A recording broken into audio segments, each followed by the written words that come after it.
Welcome to the Brandinc PR Podcast, where we dive deep into the stories and strategies of today's most impactful entrepreneurs, business leaders, and professionals.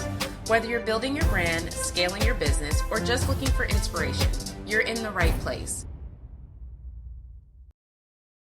All right, Brandinc PR fam, you are in for a real treat today.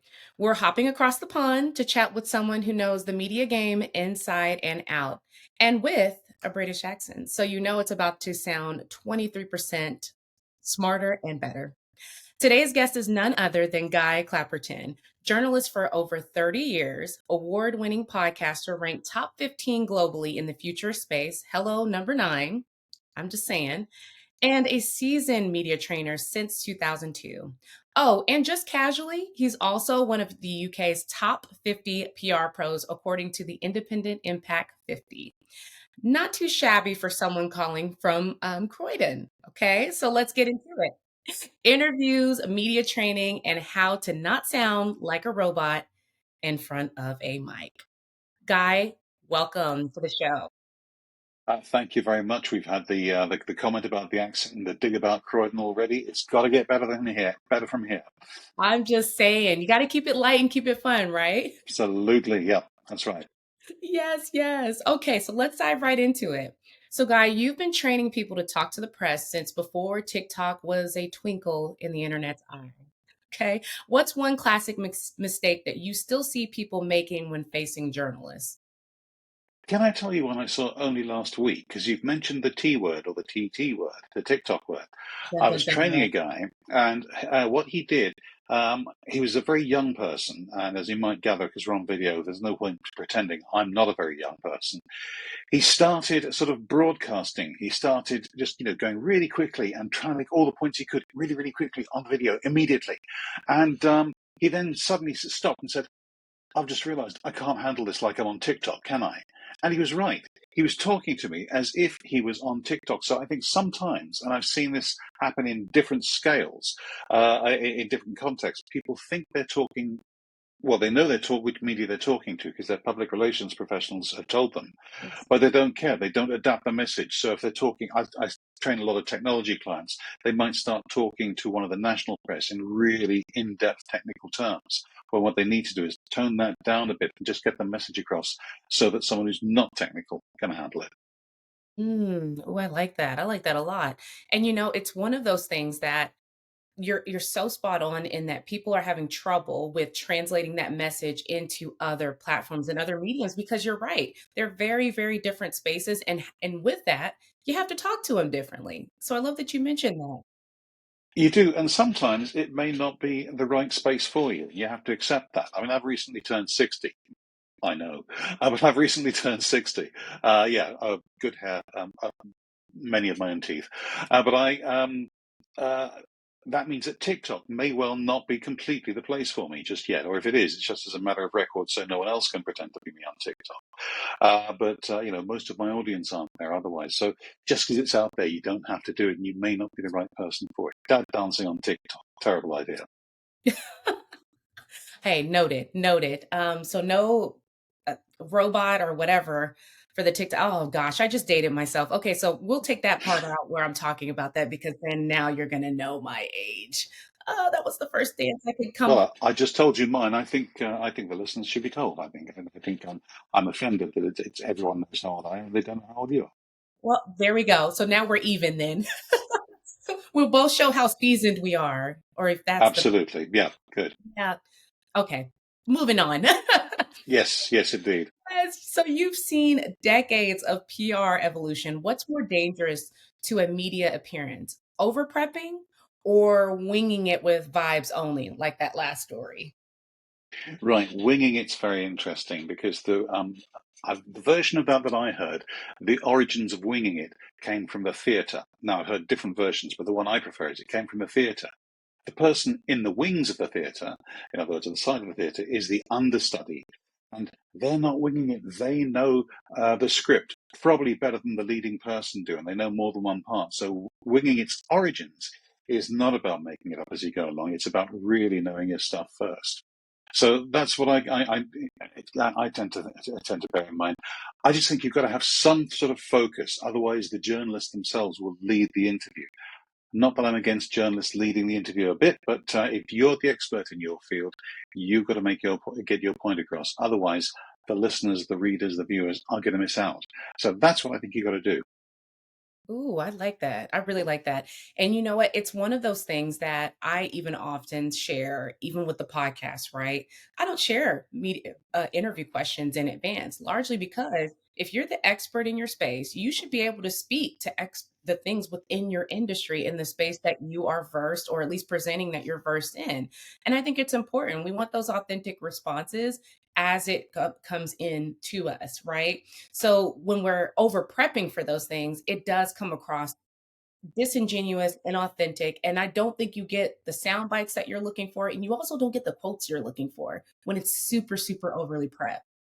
That's exactly right. Something I always tell my clients is that there are people who are really good at working from a script. They're called actors, and they spend years training to work from a script, and they learn to move around fluently, and they do a great job.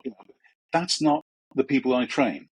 The people I train are spokespeople. Familiarity with their topic is everything. I don't train people for personality interviews either. You could probably tell. I train them for the for business interviews in the B2B sector. The content is paramount, much, much, much more than any sort of personality piece or any over rehearsed soundbite they might do. And I don't touch politicians. Never, never. Terrible idea. Understandable. Well, I mean, I know you've seen the political climate on our end, and it's no fun, no bueno right now, but we'll get through. Safely. Absolutely. I think that, yeah, let's Hopefully. not go there. Yeah, so from your UK vantage point, what's the biggest difference you notice between how Brits and Americans show up in interviews? And feel free to spill the tea. We can take it. Yeah, sure. I think really it's a century or so ago, George Bernard Shaw, the playwright, called us two nations divided by a single language, by a common language. And I think we sometimes overestimate the amount we share in common. There's a lot of popular films, popular culture, stuff like that, but the humour doesn't necessarily translate. The classic picture of the British person, someone holds a door open for you, so you walk through and you say sorry. Americans don't get that. It's because we live in quite a crowded area, so it's not like the expanses of the US. So we're always convinced we're going to get in somebody's way, but our default position is apologizing. That can sound quite weak in America. I was doing on a conference once with some spokespeople. They were doing public speaking. And we were chatting beforehand, and one of them said, I hate it when people get up and say, thank you very much for inviting me, because that's something you should have said to the organisers beforehand. That means you're a loser. You'll notice I'm not doing the accent because I'm not an actor, as we've already established. And I wouldn't patronise it. But for me, as a Brit, to go up and not say, at least acknowledge that someone had invited me on the stage, that would be mortifying for me, even if I had taken behind. And the audience would be, they do the classic British thing of, mounting fury, which is, you can tell when a Brit is mounting fury. We go, that's what we do. And that's when we're livid. So beware of a Brit who's just gone. Okay. Okay. So I'm putting that as a mental note. Whenever I see a Definitely. Brit do that means something. Oh Usually not yeah, too oh good. yeah, Not that's too right. good. Yeah. Okay, good to know. Okay, so for you, what's your personal, I would say almost a cringe meter, right? So cringy, distasteful, top three interview no-nos. And bonus points if one of them involves jargon or the typical, this word gets used all the time, thought leadership, thought leadership, thought leadership. What would you say are your Yeah. top no-nos in an interview? Okay, first of all, don't be rude to the journalist. There's a clip I use in media training. It's the chief executive of the British Dental Association. It is about 20 years old, but the reason I have to use a clip that old is because he doesn't like one of the questions. So he just decides he's not going to do the interview, and literally he does jazz hands. He just says, okay, la la la la la, under the impression that they will not use the interview then. Of course, they're in the background thinking, this is TV gold, this is brilliant. Oh course, nowadays we'd look after people a bit more. You're allowed to melt down. We don't assume people are comms professionals, but it was a bit different 20 years ago. So I think, going in and thinking that they can withdraw comments on the spot. I mean, if you do think you've messed up and you're being interviewed, then just say to somebody, do you mind if we do that again? Most people will say, yes, I think I'll get a better answer if I let you do that again. But he made it very combative. So I think taking a combative attitude would be one. Mistaking the journalist for your marketing department and your PR department is another. There are interviews out there in which people have tried to stop interviews because they don't like the question. Well, actually, we don't like your prep very much either, and it's your job to put that in place. And of course, you're quite right. The third one, which you subtly planted there, and it relates back to what I said earlier about not understanding the publication you're talking to or the outlet you're talking to, is the jargon. I deal a lot with the technology press. I deal a lot with technology vendors. A passionate cybersecurity expert can get really, really deep about what they want to tell you about. And it's all good stuff if by any chance you are also a cybersecurity expert, so you know what they're talking about. Otherwise, it's valueless to you. And it's your job in an interview, when you're being interviewed, always to try to deliver value, not necessarily to the journalist, but to those people who are listening, the people out there. That's very important. I like those. Those are definitely some no-nos. Definitely some no-nos. And, you know, I'm trying to think of just interviews where someone was displaying that combative behaviors that you mentioned earlier. And it's just, and I think of several where those folks really thought that, oh, well, they're just going to cut it out. And it's like, no, like this is actually kind of good. This is juicy, but it doesn't help your case. So it's like, to tell someone right out the gate, like, don't think that by doing this, it's going to help you because likely it's No, still going to get used. So if anything, pause and take that moment and say, okay, can I run that by again? Or can I go over this question again or response and do something like that? I think that goes back to the respect for the journalist that's interviewing it you. does, but you can also, there is a magic phrase you can use. And that magic phrase is, I think I've messed that up. I don't want to mislead your listeners. I don't want to mislead your viewers. Once a journalist heard that, um, they won't be able to do a retake fast enough because they don't want to put something out there under their byline that is misleading. I like that. So I'm definitely going to take another mental note of that one and share with my own PR clients in our media prep and make sure that they have that in their back pocket. So thank you for sharing that. You're So more you than welcome. train, yeah, oh, go ahead.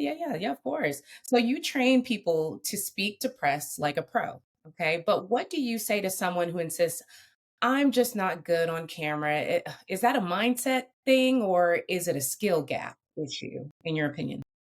I think what I always tell those people, first of all, the people who really don't think they're hopeless are probably not going to get as far as me. Because let's be honest, they will not be waving dollar bills or pound notes. Certainly, pound notes. How old am I? We haven't had notes for ages. They won't be waving money at me because they really don't want to do it. Uh, Once they're there, even if they think they're terrible, first of all, I put them on camera as soon as possible. Whether I'm working with my camera operator, Paul Angel, or whether it's me and my small DSLR. And then I try to reassure them that good enough is actually often good enough. They are not expected to be media professionals. They're not expected to be able to be completely fluent in front of the camera because people spend years developing that technique. I mean, you probably noticed that I'm not all that used to going in front of the camera, which is why I've had my hands wandering all over the place on the riverside. I'm having to use these little fingers for wandering across occasionally because I keep doing that, forgetting that you can only see the top. This looks weird. I'm going to stop doing that. I'm going to fold my hand, fold my arms. But you're allowed those little slips. Nobody is expecting you to be Mr. or Mrs. or whatever super slick. They will listen to the content much, much more eagerly than they will be critiquing whether I've ironed my jumper or whether I should have worn a tie. I should have worn a tie. But they're really much more interested in listening to what you have to say than the way you say it. Yeah. I think that goes right back to what we were talking about earlier and the importance of authenticity, right? And I like that you said being just good, it could actually be good enough because no one is expecting them to be the media pro or the communications professional, right? Where they've been trained in this their entire career. This is somebody that they're looking for that insight, that expertise, and that's what they can bring to the table in their own authentic way. So I really do like that one. That's Okay, so exactly let's right. Sure. No, I was going to say a colleague of mine was once he was doing some work during the pandemic, and he was quite doing some in-depth work in the pandemic, and one of the best pieces of content he saw was from somebody who was it was an academic. They were obviously presenting from their bedroom. You could tell because there was an unmade bed in the background with shirt. They had not ironed their shirt. They broke all those rules, but the yeah, content was so important. He said yeah, within 2 minutes, nobody cared.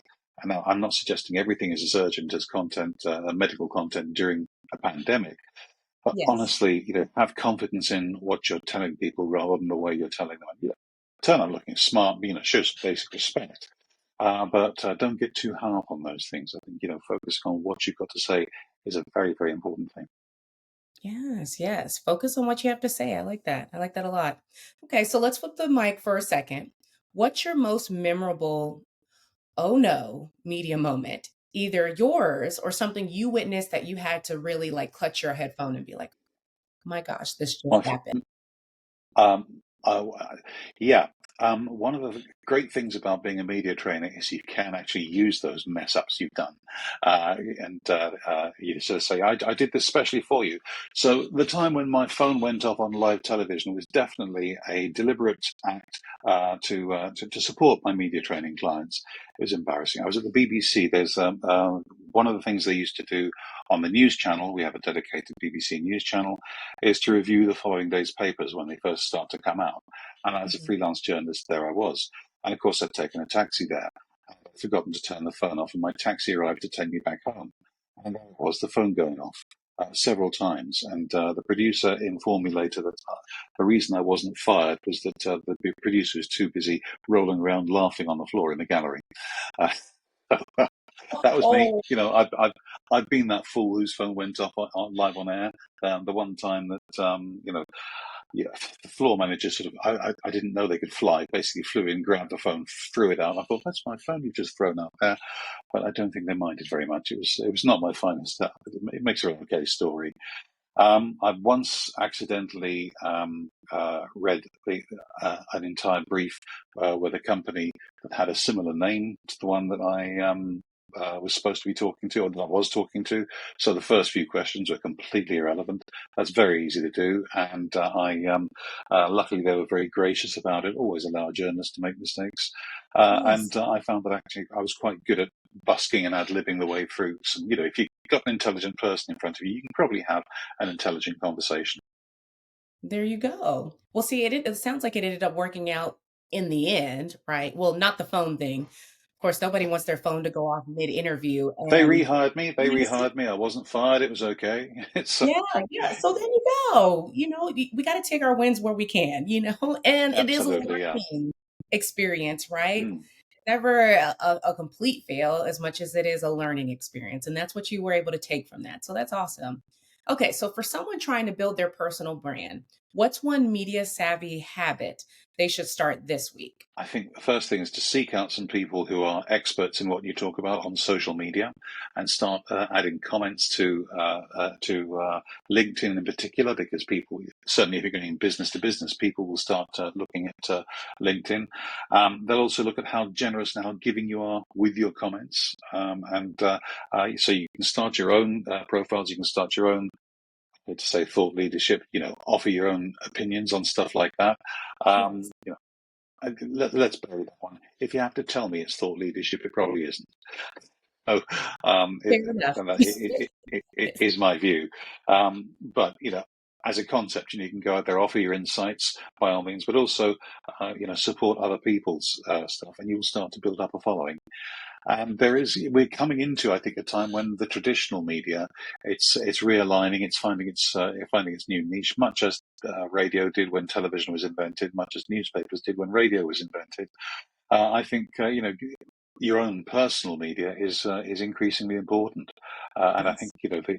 I mean, a generation of journalists who are already old enough to be called seniors, people in their 30s, grew up with this stuff, so they'll be looking for tips, they'll be looking for leads on social media. So as long as you're not being controversial for controversy's sake, which is never a good idea, they're quite likely to start picking you up. Ooh, see, I definitely like that one too. It sounds like you are really emphasizing the importance of being a resource to other people, especially in terms of that expertise that you bring to the table, what you can offer.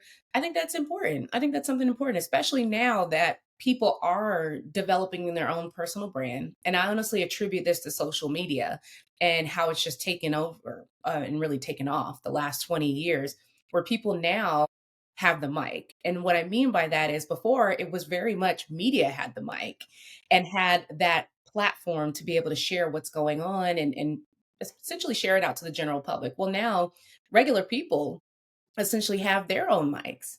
And so with that, now they can build their own personal brand. So I definitely think it's important that they incorporate or include that approach of being a resource, a true resource for others, especially if they know their stuff and they can share some helpful insight that can potentially help someone else.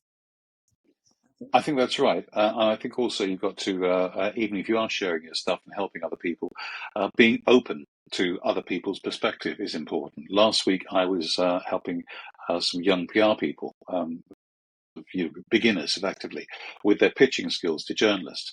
I was also eagerly listening to them because by definition, I can't have the entry level in 2025 perspective that they will have. So that's where I can learn. The world that I started in, it's gone. 1989, when I first became a journalist, I can tell you all about becoming a journalist in 1989. It's the most useless information on the entire planet. So I've done that. It was great. I used it then.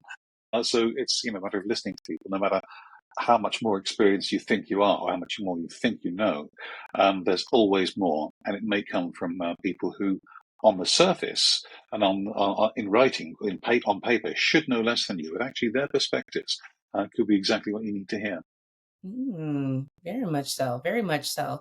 As you were speaking, I was sitting there thinking, this is a conversation that I have with other colleagues as well, of just when we started and we're getting really into the field, everything was very, very different to what it is now. So the advice and the insight that we're giving, it's great to hear. However, it's not going to necessarily apply the same way it would for someone that's just getting started now. So do you think that is there some overlap? Is there some space for, okay, this is how we did it back in the day, right?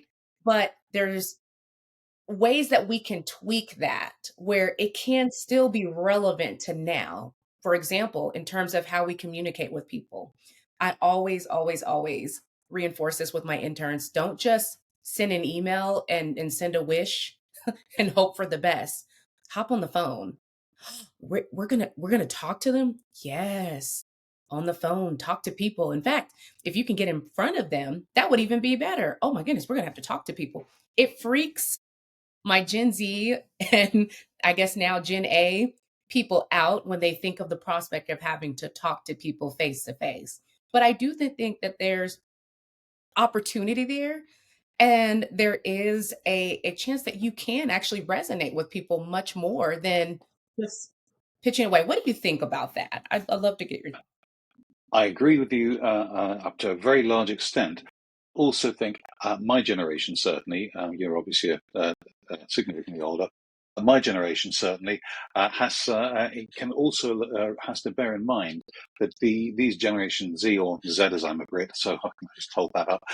For the Generation Z people, they have grown up in an environment where exchanging ideas in the written medium is a lot more common than it was to us, because we would just pick up the phone, whereas they've grown up with social media. So let's not judge them quite so much. If they're more inclined to go for writing or for video contact as we're doing now, that's okay. They've grown up with it, and they don't have to start imitating the 50-somethings, the 60-somethings. They have to be themselves without dodging actual communication.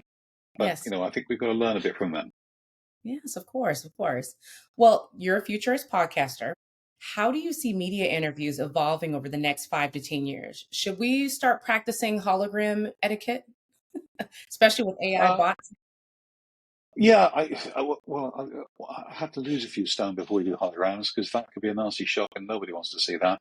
But we've adjusted to video. I mean, that was sort of forced upon us very rapidly, but that was coming anyway. So I think holograms, maybe, maybe not. Let's place it. The amount of attempts that have been made to get 3D TV off the ground. And it's never really, well, it's worked. It's just that people haven't bothered because it doesn't add that much value. Would we get much more value if we were talking to each other via the medium of a hologram? I don't think we would. I think we'd just still be chatting. It's just that you'd know whether I had a big nose or not. It's the single least interesting thing about either of us. I suspect it'll become more and more virtual. Certainly, I think this is I'd love it to get more conversational. I'm using a gadget at the moment, which is a new gadget a colleague has developed called a studio box, which means I can actually look straight ahead. I can actually look at myself here, and my eye line's right. You possibly noticed I am actually looking at you most of the time, whereas we're also used to, on Zoom, we're used to people, we're talking to the top of people's heads because they're looking down at the picture and the camera's up there or something. So Yeah. I think that's a useful one. A colleague of mine has developed called the Studio Box. So I think that's what's going to be coming next, sorting out those little things so we can have more human contact rather than at the moment. I think that because the eye line's often so bad, we get very transactional on Zoom, and we're very tense because we're not really looking at people. I think that's something I think has got to improve. Yes, yes. Okay, I like the future insight. Very, very good. Okay. So then let's go for some rapid fire questions. You ready? Always. Always ready. Of course, you're a journalist. Always ready to go. Okay, so tea or coffee before a press interview? Am I being interviewed or am I doing the interviewing? You're doing the interview. Coffee. Coffee? Oh, okay. So a little spike of the caffeine before your interview. Yeah, Noted. I'm not a great tea drinker. I don't know why I bothered asking. Okay, okay. All right. One word people should never say on live radio, which of What, course clean radio. ones? Clean ones, you mean? Yeah. Okay. Okay. Um, yeah. Can I cheat and have a single phrase? You can cheat. Yeah, you can cheat. Yeah, yeah, yeah. Yeah, I think no comment. Always sounds like I am as guilty as anything. Yes, absolutely. I did exactly what you just accused me of. And yeah, no comment, because we've all seen it in police dramas, certainly in the UK, when lawyers say just say no comment. In other words, don't tell them you robbed the bank. So I think that's a bad one. That's a pretty bad one. Definitely a bad one. Okay, I like it. Okay, so best comeback to a totally off the wall press question. No comment. No, that's not fair. We already used no comment. Okay. I think what I would do then is to use the bridging technique. Yeah, use the bridging technique to flip it and say something like, thank you for the question, but what our clients are asking us is, and you see, what you can't actually do is tell me what my clients are asking me. You might have spoken to other clients, but only I know what my clients are asking me. If you'd ask, if you ask me something off the wall, you've asked some very good questions, but someone does start being irrelevant. The thing to remember always is that you are probably helping that journalist by steering them back onto the topic. You're the expert. So if you can steer them back onto something salient, you will be helping them. Whereas it might feel as if you're being really pushy and just ignoring the questions, but you're likely to be quite helpful. That could be a cultural thing. That may be because I'm a Brit, so I think I ought to be serving people's questions. I once chaired a sort of discussion group. I once chaired a discussion group in New York. I hadn't really been there in a business sense before, and I made the mistake because all the ones that I've done in the UK, people have been quite reticent, quite shy. I made the mistake of saying, "Okay, now don't be shy. Just make comments as and when you want." I think the cultural thing that may be important. I was once in New York chairing a meeting, a sort of after dinner discussion thing, and I made the mistake of assuming they were going to be reticent, like the Brits I've worked with like that tend to be. And I said to them, whatever you do, don't be shy. Do feel free to comment. Be forthcoming. Don't ever say that to New Yorkers. They're already fine about being forthcoming. They really will be they're articulate. They're not shy. They're very voluble. I was overwhelmed completely. Yes. Oh By the my. end of it, I was the classic Brit trying to get a word in edgeways. Going, sorry, yeah, wouldn't mind Just a awfully. minute, please. Like, can I get Yeah, it? Oh yes, sorry. yes, no. Man, that's some incredible insights that you just shared. And Guy, seriously, this has been a masterclass. Equal parts wisdom and wit. Okay. Thank you so much for bringing your UK brilliance and sharp insight to the Branding PR podcast today. I really appreciate it. It's been an absolute joy. Thank you so much for inviting me. Of course, of course. Now, how can folks get in contact with you? What's your social media website? How can people get connected Yeah, to get your service? um, just website is Clapperton, CLAPPERTON.co.uk. Um, my name is Guy Clapperton, GUY Clapperton. You can find me on LinkedIn really easily. I would love to hear from your listeners, your viewers. Absolutely. Well, thank you so much. We'll be quoting you for weeks and probably stealing a few of your phrases too. So, fair warning. Okay. Cheers from the other Did I side. say they were exclusively mine? I don't think I did. Okay. Oh, Guy, you're going to be one of my new best friends now. You are the coolest. I really thank you so much for today. And to our listeners, be sure to tune in every week for the Branding PR podcast. We'll see you around next time.